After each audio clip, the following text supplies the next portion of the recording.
और इसीलिए पाकिस्तानी आवाम अब हिंदुस्तान हिंदुस्तान जपने लगी है। शहबाज सरकार को आवाम की तरफ से भारत से दोस्ती कर लेने की कई नसीहतें मिलनी शुरू भी हो गई हैं। लेकिन अगर शहबाज सरकार ने अपनी आवाम की बात सुनी तो उसे कश्मीर को भूलना पड़ेगा।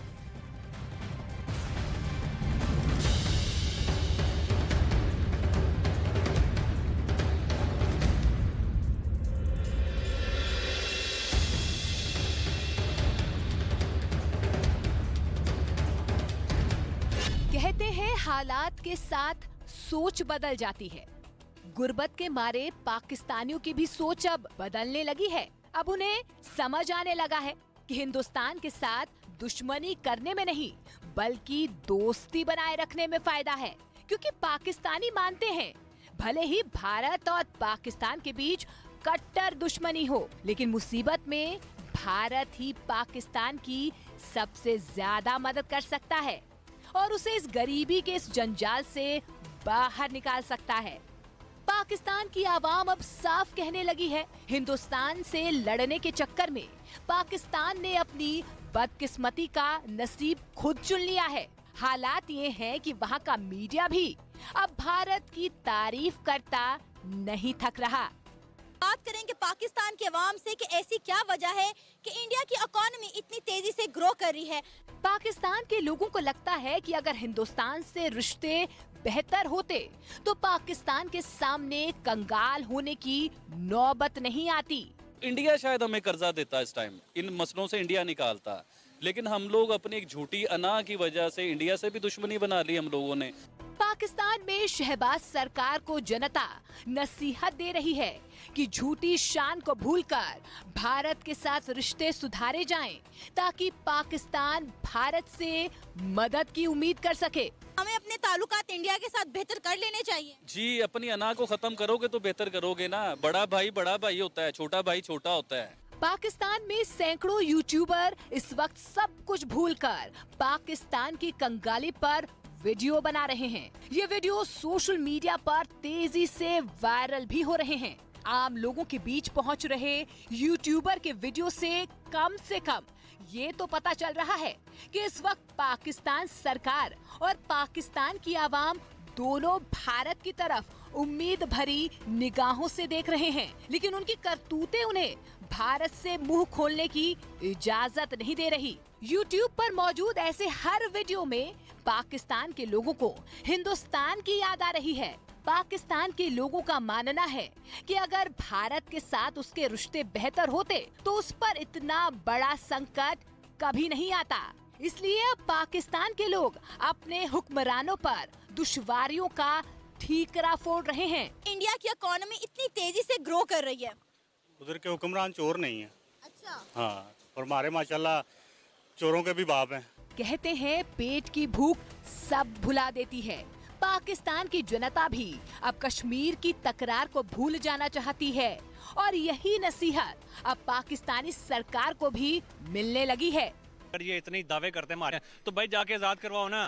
पाकिस्तान के सारे दोस्त इस वक्त उसका साथ छोड़ चुके हैं, इसीलिए वहाँ हिंदुस्तान से दोस्ती करने की मांग उठने लगी है।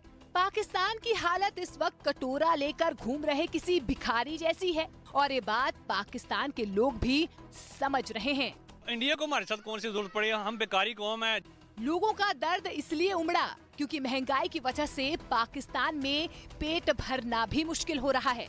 ऊपर से डर ये है कि अगर IMF से कर्जा नहीं मिला तो पाकिस्तान का वजूद ही खतरे में पड़ जाएगा।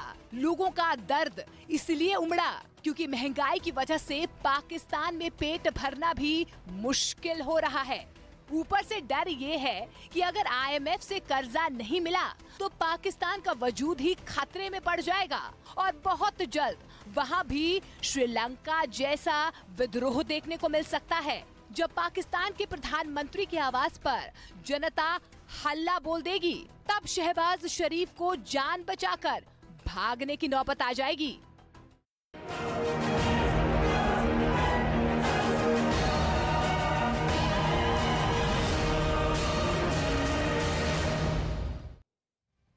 पाकिस्तान में महंगाई ने बीते 48 सालों का रिकॉर्ड तोड़ दिया है। IMF ने भी पाकिस्तान की तरफ से मुंह मोड़ लिया है, लेकिन उससे भी बड़ी बात यह है कि पाकिस्तान पछताने वाली हालत में आ चुका है। पाकिस्तान के प्रधानमंत्री, गृह मंत्री और रक्षा मंत्री ने आतंकवाद पर पूरी दुनिया के सामने सबसे बड़ा जुर्म कबूल कर लिया है। ये रिपोर्ट आप देखेंगे तो आपको पता चलेगा कि पाकिस्तान की पूरी सरकार संसद में आखिर क्यों गिड़गिड़ा रही है।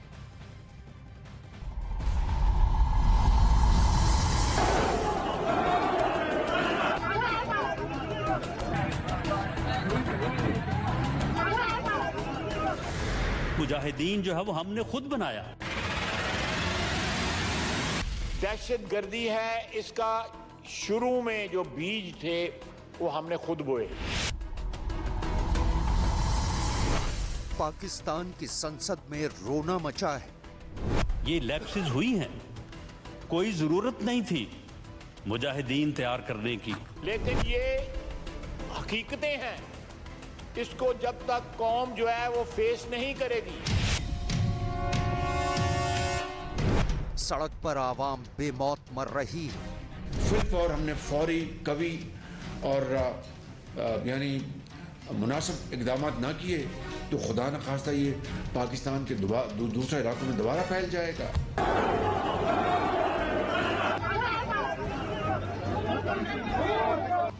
दुनिया में आतंकवाद की सबसे बड़ी फैक्ट्री और दुनिया भर में आतंकियों के सबसे बड़े एक्सपोर्टर पाकिस्तान का वजूद खतरे में है।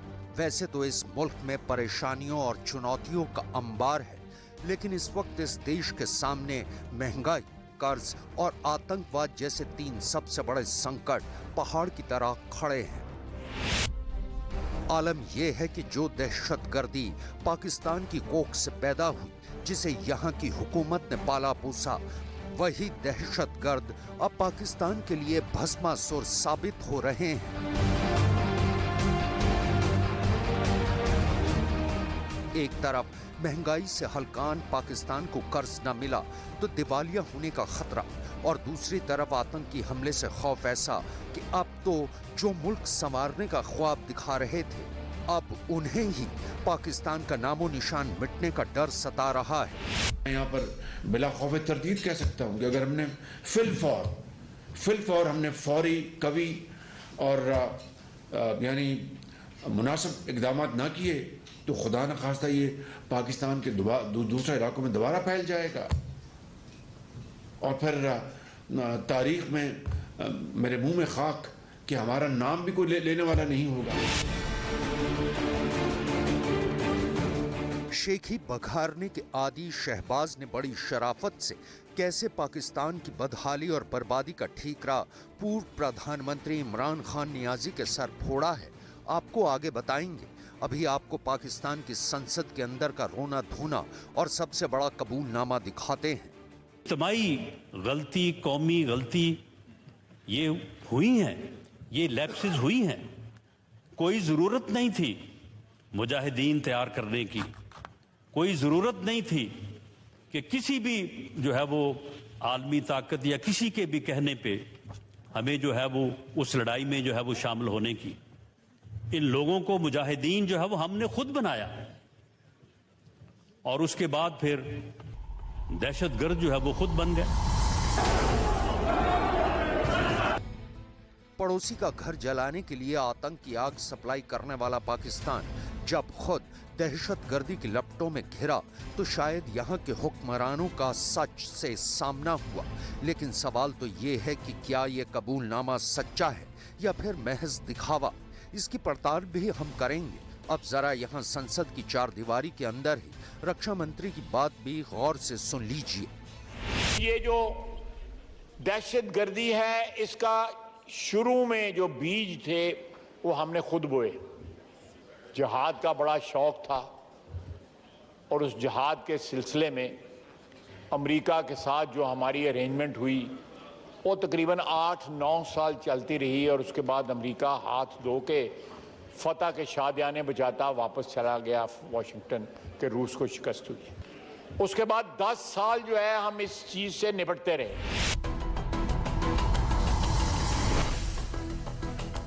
जनाब ने अब जाकर माना कि पाकिस्तान ने खुद दहशतगर्दी के बीज बोए, जिहाद के नाम पर बेगुनाहों के खून बहाए। पाकिस्तान को आतंकियों से नफे की आस थी, लेकिन नुकसान इस कदर हुआ कि अब भारत और इजराइल भी प्यारे लगने लगे हैं।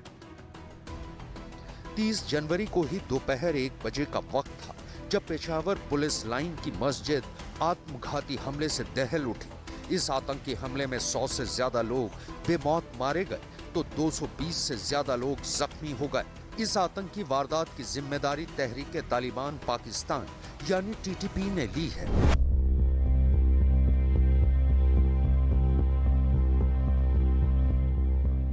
टीटीपी के एक धड़े ने पेशावर की मस्जिद पर हमले की जिम्मेदारी कबूली तो दूसरे धड़े ने फौरन इससे ये कहते हुए किनारा कर लिया कि वो मस्जिदों को निशाना नहीं बनाते।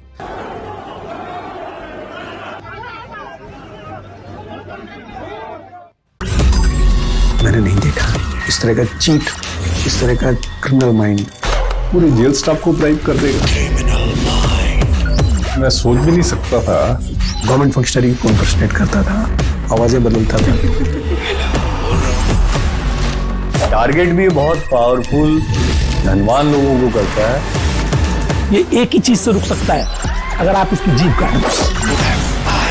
न्यूज चैनलों के इतिहास में पहली बार न्यूज 18 इंडिया की web series FIR number 208 streaming 3 February 9 PM